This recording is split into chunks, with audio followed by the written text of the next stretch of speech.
son engagement fait polémique. Et pourrait bien avoir des conséquences sur sa carrière.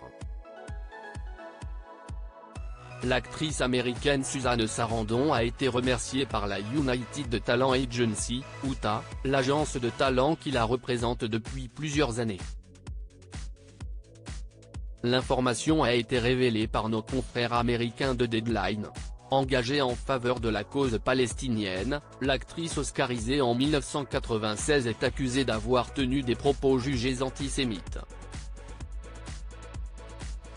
Depuis le massacre du 7 octobre et de la guerre ensuite déclenchée par l'État d'Israël sur la bande de Gaza, Suzanne Sarandon a participé à plusieurs manifestations pro-palestiniennes, dont le rassemblement qui s'est tenu vendredi 17 novembre à Union Square, New York. Beaucoup de personnes ont peur d'être juifs de nos jours et ils ont un aperçu de ce que c'est d'être musulman dans ce pays, ils sont sans cesse victimes de violences, aurait estimé l'actrice de 77 ans à la tribune de ce rassemblement. Des propos jugés antisémites par son agence artistique, qui a décidé de ne plus la représenter. Suzanne Sarandon, une carrière d'engagement et de polémique. Suzanne Sarandon a également été critiquée sur les réseaux sociaux, où elle a régulièrement partagé les nombreux messages en soutien à la Palestine publiés sur X par Roger Waters, le fondateur du groupe Pink Floyd. Ce dernier est accusé d'antisémitisme depuis plusieurs années.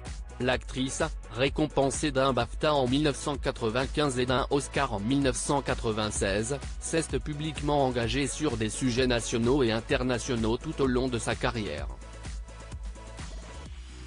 En 2003, elle s'était opposée à l'invasion américaine de l'Irak, interpellant publiquement le président George Bush à ce sujet.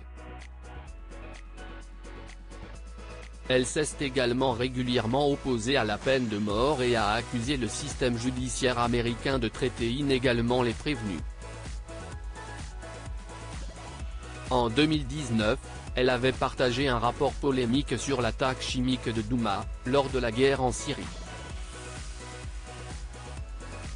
Proche du Parti démocrate, elle avait soutenu la candidature Bernie Sanders aux primaires de 2016 et de 2020, précisant qu'elle ne voterait pas pour Hillary Clinton lorsque celle-ci avait remporté le scrutin interne du parti politique.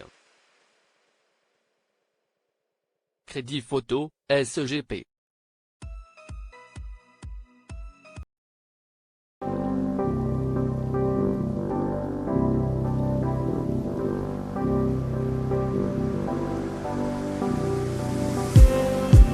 Just need